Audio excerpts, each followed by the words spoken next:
This is the Pick Your Poison podcast. I'm your host, Dr. JP, and I'm here to share my passion for poisons in this interactive show. Will our patients survive this podcast? It's up to you and the choices you make. Our episode today is called Blue Moon, and it's part 2. Want to know what cocaine has to do with residency hours? What genetic disease can kill you in the operating room? And how a missed diagnosis resulted in changes to the training of every American intern and resident afterward? Listen to find out. If you haven't listened to part 1, I'd recommend starting there. We're in the midst of treating a 23-year-old woman with fever, altered mental status, clonus, and the wet dog shakes. Quick recap, she has serotonin syndrome, aka serotonin toxicity. She routinely takes fluoxetine, i.e. Prozac, then took a few doses of dextromethorphan, brand name Robitussin in the US for a cough several days ago. Both fluoxetine and dextromethorphan cause elevated levels of serotonin in the brain, likely triggering this reaction. But you still have some reservations about the timeline and are wondering why the symptoms took 2 days to develop after her last dose of cough medicine. She's gotten a dose of diazepam or Valium. The intern says she feels a little better but not much and wants to give her another in a higher dose. You agree with this plan and tell him to check back in on her again in about 30 minutes. While we're waiting to see if the second dose helps, let's talk about serotonin itself and then a very real, very famous, lethal case of serotonin syndrome. It's probably the reason serotonin syndrome is widely known, and it's no exaggeration that the repercussions of this tragic case affected the medical training of every single person in the United States thereafter. What does serotonin do? That's question number 1. Is it A, fight or flight, B, pleasure, C, calming, or D, happiness? The answer is D, happiness. Fight or flight would be epinephrine, pleasure is dopamine, and calming can represent GABA. Serotonin has been a buzzword and an internet meme called the quote-unquote happy hormone. There is some truth to this, but it's more of an oversimplification due in part to outdated thinking. When SSRIs were originally invented, the thought was that depression was caused by low serotonin levels, which SSRIs would then fix. We now know serotonin itself isn't the cause of depression, and we actually aren't clear on the exact therapeutic mechanisms of SSRIs either. Serotonin is a neurotransmitter. It's found everywhere from single-celled organisms like bacteria and protozoa to the human central nervous system. Most of our serotonin, though, actually 90 to 95%, is located in our gastrointestinal tracts, where it promotes gut motility. Its actions in the brain are actually very complex, so I'm just going to give you a brief overview. Serotonin is associated with feelings of well-being and contentment. Low levels correlate in animal studies with increased risk-taking, aggression, and violence, leading some to postulate that it might be a defensive mechanism when you're in a non-safe place. Higher serotonin levels appear to promote patience and waiting for delayed rewards rather than the instantaneous gratification loops promoted by dopamine. A lot of drugs work on serotonin and its receptors. So question number 2, the mechanism of action of which category of drugs is attributed to increased serotonin? To clarify, many drugs, if not all, affect serotonin. So what I'm asking about is which drug has this as a main effect? Is it A, hallucinogens, B, opioids, C, alcohol, or D, sympathomimetics like cocaine? The answer is A, hallucinogens increase serotonin as their primary mechanism. So things like LSD, peyote, and magic mushrooms. Also DMT, one of the 2 ingredients in ayahuasca. In medicine, we use serotonin receptor drugs daily. Sumatriptan or Imitrex for migraines is an agonist. Ondansetron or Zofran, the nausea medicine, is an antagonist. And on this note, let's go back to March 4th, 1984. Libby Zion was an 18-year-old woman home in Manhattan on a break from college in Bennington, Vermont. She developed a fever. Her family physician recommended she go to the emergency department at New York Hospital, now called Cornell. There in the ED, she noted that she took phenelzine, a monoamine oxidase inhibitor, though she said she hadn't taken it for several days. She denied drug use. She was intermittently agitated with jerking movements and continued to be febrile. She was seen by the intern and the resident, and the case was discussed with the attending, her family physician, over the phone. She was treated with meperidine, brand name Demerol, for the jerking. Meperidine is an opioid with a lot of side effects outside the usual opioid toxidrome. First, it has a very high abuse potential. Every emergency medicine physician has had patients ask specifically for Demerol.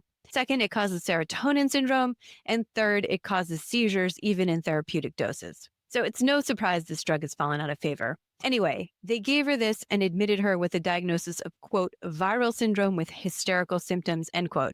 I mean, that is quite a diagnosis. It's not one I've ever made, and hopefully you haven't either. The ER doctors and toxicologists listening know what went wrong here, but for everyone else, we haven't talked about what xenobiotics cause serotonin syndrome. First and foremost, as we've said, SSRIs, older generation antidepressants, tricyclic antidepressants like imipramine and nortriptyline, also monoamine oxidase inhibitors like phenelzine, lithium. A few opioids can cause it, not all of them, but fentanyl, tramadol, and meperidine, as mentioned. Antiemetics for vomiting, including metoclopramide and ondansetron or Zofran. Harmaline, which is the second ingredient used to make ayahuasca. Listen to the Bitter Brew episode to hear about this ingenious ancient pharmacology combo. Linezolid, a big gun antibiotic for resistant infections, is a classic cause in the hospital. Herbs and supplements like St. John's wort, Syrian rue, and ginseng. It's a really huge list with a lot of pitfalls, both for patients outside the hospital taking supplements, over the counter medicines, or drugs of abuse. And also, it can happen in the hospital too for patients on SSRIs, unwittingly given other drugs and precipitating serotonin syndrome. It's not at all helped by the fact that fluoxetine in particular has a long half-life with a metabolite that might be present for up to 2 weeks. Anyway, Libby Zine was taking phenelzine and was then given meperidine, both serotonergic agents. 45 minutes after the meperidine, she became more rather than less agitated and tried to jump out of bed. She was placed in restraints, i.e., tied to the bed by her wrists and ankles, as well as a posy vest. Question number 3. Restraints help patients with serotonin syndrome. A, true. B, false. The answer is B, false. Restraints may cause more harm than good. We try to minimize use of physical restraints these days regardless, but in particular, physical restraints might actually worsen serotonin syndrome. As I said earlier, the fever is likely due to increased muscle activity, so it's easy to imagine somebody fighting against restraints and worsening the situation, potentially increasing their temperature. The intern at this time was caring for 40 other patients and in the middle of a 36-hour shift. In addition to the restraints, she also ordered haloperidol or Haldol, and Libby Zine calmed down. The restraints were removed not too long afterward. Several hours later, Libby Zine's temperature shot up to 107 Fahrenheit or 42 Celsius. She didn't improve with a cooling blanket or cold compresses, and she had a cardiac arrest. Resuscitation attempts tragically failed. Her autopsy showed bilateral pneumonia. There was also some evidence of cocaine use. What killed Libby Zine has never been definitively proven, but most people believe it was serotonin syndrome from the combination of phenelzine, her antidepressant, the meperidine given in the hospital, and cocaine taken prior to arrival. Libby's father, Sidney Zine, was extremely well connected. He was a lawyer and a journalist for the New York Times. Initially, he pressured the Manhattan district attorney to charge the intern and the resident with murder rather than malpractice, which shocked the medical community, as you can well imagine. 4 well-known chairmen of medicine at university hospitals testified that they themselves had never heard of serotonin syndrome. The grand jury found no criminal charges. So how did this case affect every resident and intern in the years following? The grand jury issued an indictment of the American medical training system, suggesting closer supervision and fewer hours. Afterward, a panel of experts called the Bell Commission was convened. They issued guidelines in New York, reducing call to only 24 hours at a time and limited work hours to 80 hours per week in 1989. A law enforcing these rules is often called the Libby Zine Law. Similar rules were adopted nationwide in 2003. So if you're currently an intern or a resident working, quote unquote, only 80 hours, Libby Zine and her tragic death are the reason why. The malpractice case was brought to trial 10 years later in 1994. The jury awarded the Zions $750,000 for pain and suffering and $1 for wrongful death. However, they attribute 50% of the pain and suffering to Libby herself for using and not disclosing her cocaine use. This resulted in a total of $375,000 in damages. Serotonin syndrome was identified in the 1960s, but it really wasn't known in the medical community until we started prescribing SSRIs in the 1980s and 1990s, and quite frankly, thanks to the publicity surrounding this really tragic case. In fact, the history of medical training is surprisingly rife with substance use. Know why residents are called residents? Well, they used to live in the hospital covering patients at night in exchange for room and board. We still refer to trainees as house staff for this reason. Residency practice began in the United States in 1889 at Johns Hopkins. At the time, these were all single men. They worked every day and every other night under this residency model. The man who started it, William Halsted, is still today a famous surgeon and a towering figure in medicine. He was a bold practitioner of medicine. He operated on his own mother on their kitchen table to remove her gallstones and gave his sister one of the first blood transfusions in the US after she hemorrhaged from childbirth using his own blood. William Halsted, however, had a serious cocaine use disorder. That's right. Cocaine's local anesthetic properties had just been discovered, and Halsted injected himself with cocaine to experiment. He was very famous for the long hours he worked, no doubt thanks to the cocaine addiction he developed. It ended his career in New York, and he moved to Baltimore, and it was during this time he set up the residency at Hopkins. So those who trained before the residency hour changes have cocaine to thank for the brutality of those schedules. Imagine not just staying awake for 36 hours, but trying not to kill someone while you do so. Question number 4. Halsted treated his cocaine use disorder with this substance instead. A. Alcohol, B. Morphine, C. Nitrous oxide, or D. Cannabis. The answer is B. Morphine. Halsted found morphine helped his cocaine problem, treating cocaine for a lifelong morphine addiction instead. I mean, that's a detour, but I remain shocked by just how much of medical training is really influenced by these substances. Anyway, back to the patient we're currently treating, the 23-year-old woman. It's critical to treat her aggressively to make sure she improves and that her temperature doesn't increase. You ask the intern for an update. After the second dose of diazepam, she's shaking less and she stopped asking repetitive questions about her labs and Tylenol, so there is some improvement there. But her temperature is now 103.5 Fahrenheit or 39.7 Celsius, so it's still going up. He wants to prescribe more benzos, and you agree. Is this definitely serotonin syndrome, he asks? You've said the timeline doesn't exactly fit. She took the second serotonergic agent, the dextromethorphan, 2 days before the symptoms started, when we'd expect it to start a few hours after. Could this be malignant hyperthermia instead? He asks. Well, that's a great question, and I love an intern or a resident who keeps asking questions and thinking about the diagnosis rather than anchoring on the first or the easiest answer.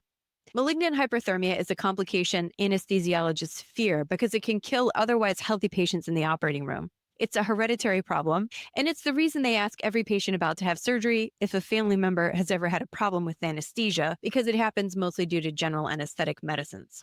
Patients who have it develop hyperthermia and muscle rigidity, specifically masseter muscle rigidity, meaning that the patient's jaws clench shut. It's a skeletal muscle disorder with uncontrolled calcium release inside cells, leading to uncontrolled muscle contraction. Technically, it's possible for it to occur outside the OR. One drug we use frequently in the emergency department is a paralytic called succinylcholine. Sux can cause it. It can be triggered by fever or exercise. That said, malignant hyperthermia is extremely rare in the OR and even more so in other settings. You note the patient doesn't have masseter muscle spasm or exposure to anything you'd expect to trigger malignant hyperthermia. Which brings us back to her blue urine. At the end of our last episode, the patient provided a urine specimen and it was bright blue. If you listen to not the last episode, but I think the one before, Fresh Air, I bet you can guess what this is. Question number 5. What is it? A. Digoxin, B. Propofol, C. Methylene blue. The answer is C. Methylene blue. Digoxin toxicity causes blue halos in the vision, not blue urine. Propofol causes green urine. It's methylene blue alone amongst these that causes bright blue urine. If you listen to the Fresh Air episode, you know it's used as an antidote for methemoglobinemia, and that it's recently become internet famous due to its supposed but unproven claims that it can cure everything from memory loss to Parkinson's disease to aging. Methylene blue actually causes serotonin syndrome, and one of the ways we know this is from some fascinating cases in the anesthesia literature. Methylene blue is used in the operating room. Sometimes it's injected to look for tumor cells or injected to determine if structures like the ureters are intact or leaking, amongst other things. Several patients became altered post-op in the PACU, and a woman actually died post-op after her temperature shot up to 43.1 Celsius or 101.9 Fahrenheit. This was due to serotonin syndrome in patients who were taking SSRIs and then given methylene blue in the operating room. Oftentimes, anesthesiologists will recommend stopping the SSRI 2 weeks prior to surgery in order to avoid any of these issues. All right, back to our patient. She's much improved after the third dose of diazepam. She's no longer shaking, and her temperature is coming down. It's now 101.2 Fahrenheit or 38.4 Celsius. She says she drank several glasses of methylene blue over the past 3 days, believing it would help her cold and improve her cognition. It's pretty clear at this point that the combination of fluoxetine, dextromethorphan, and methylene blue was too much serotonin, and it tipped her over the edge into serotonin syndrome. You're glad she's improving and admit her to the hospital for ongoing treatment and monitoring. Now, millions of people worldwide take SSRIs. How many of them get serotonin syndrome? Well, the true incidence is almost impossible to predict because it's a spectrum of disease from really mild symptoms like a vague discomfort or a little tremor, all the way up to the lethal hyperthermia that Libby Zion had, which was quickly followed by cardiac arrest and death. The vast majority of mild cases likely go unrecognized or misdiagnosed. We discussed treatment with benzos. There's actually another treatment option, an antiserotonergic drug called cyproheptadine, which can also help. So, why didn't we start with that for our patient? Well, it's only available orally, so the patient has to be either well enough to swallow it or sick enough to have an NG tube to put it down. Fortunately, we made the diagnosis early enough in our patient before she progressed to critical illness. What would we have done if she did have a life threatening case like Libby Zion's? Of course, lots of benzos, but you might need to do more. Muscle relaxation and cooling are the top priorities. If our patient hadn't responded to the benzos, the next step would be intubation and paralysis. As mentioned several times, the elevated temperature is from muscle activity, so if you give paralytics, you have no muscle activity, and that can help in serious cases. What do patients actually die of? Well, often it's very severe hyperthermia with temperatures greater than 106 Fahrenheit or 41 Celsius, leading to multisystem organ failure, seizure, coma, and death. Why?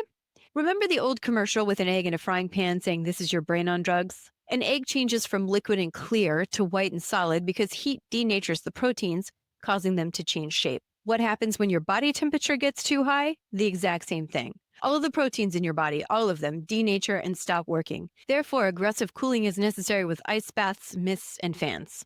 Back to our patient. After several more doses of diazepam, the next day she has normal vital signs and is asking how soon she can leave the hospital. It's a relief we caught this early, a combo of good clinical acumen and honestly good luck. The hospitalist recommends holding fluoxetine for a week as a precaution to make sure all the methylene blue clears from her system. Variable half-lives are reported for oral methylene blue, but it can be as long as 24 hours. The patient says she'll never take dextromethorphan or methylene blue again. This is a fictional case, as are all our cases to protect the innocent, but it is based on real poisonings. The last question in today's podcast. Serotonin is synthesized in the body from what precursor? Hint, think Thanksgiving. A tryptophan, B melatonin, C glutamate, or D glycine. Bonus points if you can guess which of the above serotonin is itself a precursor to.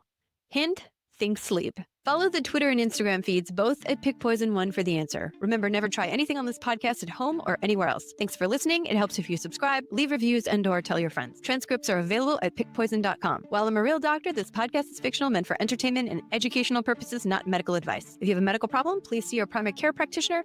Until next time, take care and stay safe.